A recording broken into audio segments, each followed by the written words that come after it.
আসসালামু আলাইকুম এভরিওয়ান। এই যে আমরা এখন চলে যাচ্ছি আম্মা খেতে লেবুর পাতা নিয়ে নিই। এই লেবুর পাতা নিয়ে মরিয়া আমি নেব। এই যে আমাদের লেবু গাছ, এই কটাতে হবে না মরিয়া? এই যে এই কটাতে হয়ে যাবে। তো এখন আমরা চলে যাচ্ছি। এই যে তাড়াতাড়ি আয়, আমার মেয়ে ঘুমাই গেছে। এরম বাবা রকিব কই? এ রকিব, এ আয়, আম্মা খাতে যাচ্ছি। আমাদের বাগানে বসে বসে আম্মা খাই খাবো আমরা। এই যে নাহলে বাসায় প্রচুর গরম, গরমে বসে ভালো লাগবে না। এই যে আমাদের বাগানে আমরা চলে আসছি। এই যে আমাদের বাগান, এখন বাগানে বসে বসে আম্মা খাবো, আপনারা দেখবেন। এই যে দেখি ওদের মশলাগুলো একটু দেখা। লেবুর পাতা, লেবুর পাতা আমার হাতে এখনো, আপনাদেরকেও দিব, সাথে থাকেন। তো এই যে দেখেন কত সুন্দর নিরিবিলি পরিবেশে আমরা এখন আম্মা খাবো, তো আপনারা দেখতে থাকেন। তো এই যে এখন আমরা এই আমগুলো সব ছিলে ফেলবো, আমি ছিলবো আর মরিয়াম তুই কুচাবি, ঠিক আছে?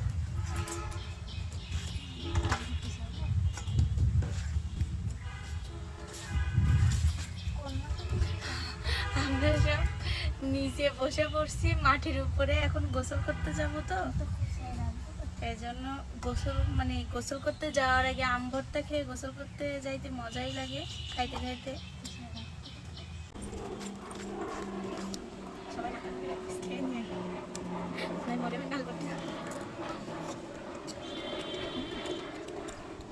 আমটা কিন্তু মজা আছে অনেক, বল মনে টাটকা তো, এই জন্য।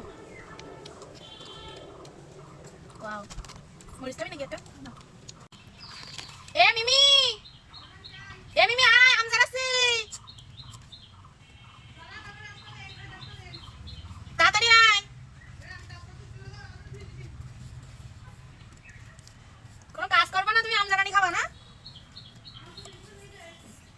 যে যে কাজ করবে তার তার দেবো, আর যে কাজ করবে না সে নালাই মরি গেলেও তোর দেবো না।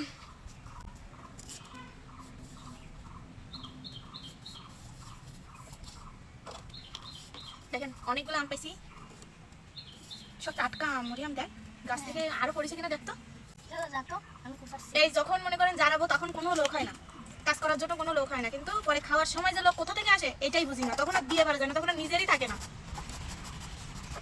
এখন দেখেন কোনো লোক নেই আশেপাশে, যখন ভাগ করবো তখন লোক যে কোথা থেকে উড়ে আসে তা আল্লাহ ছাড়া কেউ জানে না, সব জেনের মতো সব উড়ে আসবে সব।